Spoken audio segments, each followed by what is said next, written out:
have been intrigued by this question of whether we could evolve or develop a sixth sense, a sense that would give us seamless access and easy access to meta information or information that may exist somewhere that may be relevant to help us make the right decision about whatever it is that we're coming across.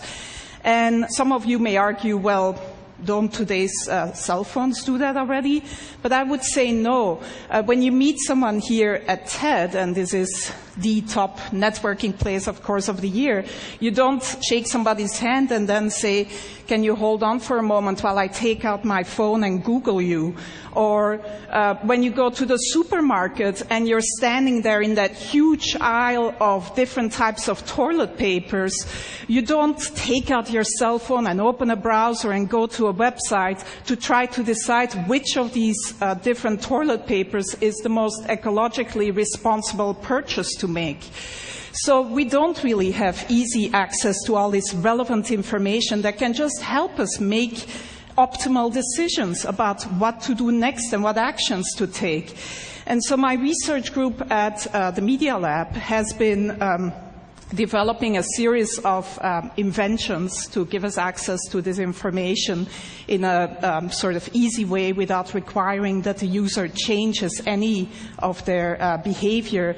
And I'm here to unveil our latest effort and most successful effort so far, which is still very much a work in process. I'm actually wearing the device right now, and we've sort of cobbled it together with components that are off the shelf, and that, by the way, only cost $350 at this point in time.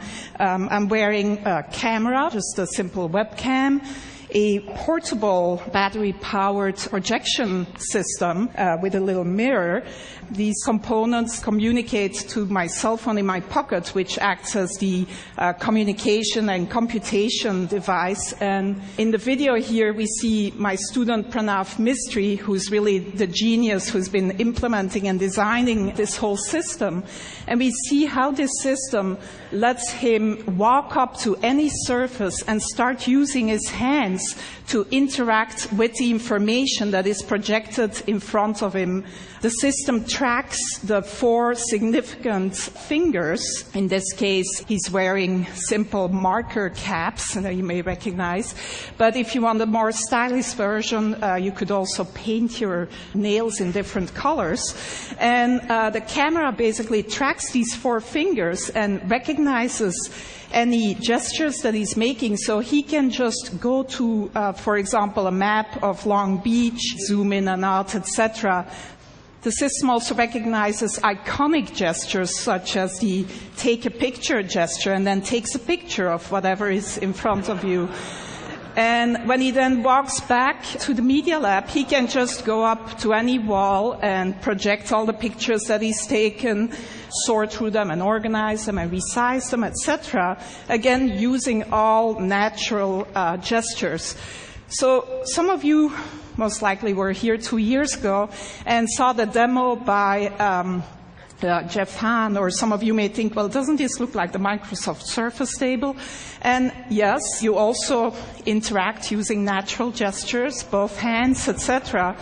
But the difference here is that you can use any surface. You can walk up to any surface, including your hand, if nothing else is available, and interact with this projected data. The device is completely portable and can be...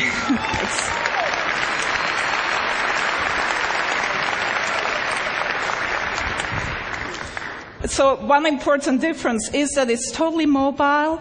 Another even more important difference is that in mass production, this would not cost more tomorrow than today's cell phones, and would actually not sort of be a bigger package and could look a lot more stylish than this version that I'm wearing around my neck.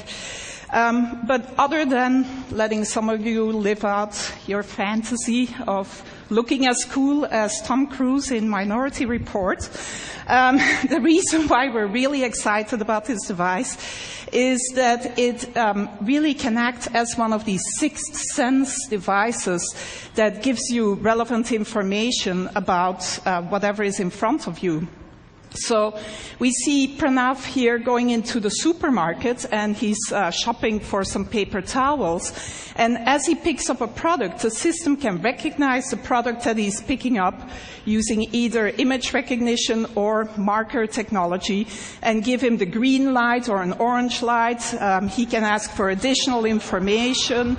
So this particular choice here is a particularly good choice given his personal criteria. Some of you may want the toilet paper with the most bleach in it rather than the most ecologically responsible choice.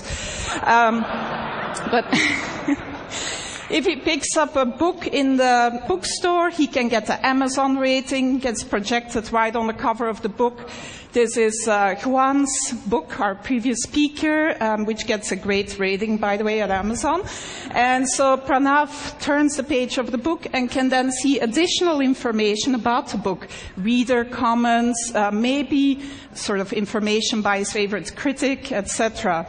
If he turns to a particular page, he finds an annotation by maybe an expert of a friend of ours that gives him a little bit of additional information about whatever is on that particular page. Reading the newspaper, it never has to be outdated. You can get video annotations of the events that you're reading about. You can get the latest sports scores, etc. This is a more controversial one. As you interact with someone at TED, maybe, you can see a word cloud of the tags, the words that are associated with that person in their blog and personal web pages. In this case, the student is interested in cameras, etc. On your way to the airport, if you pick up your boarding pass, it can tell you that your flight is delayed, that the gate has changed, etc. And if you need to know what the current time is, it's as simple as drawing a watch on your arm. So that's where we're at so far in developing this sixth sense that would give us seamless access to all this relevant information about the things that we may come across. My student Pranav, who's really, like I said, the genius behind this.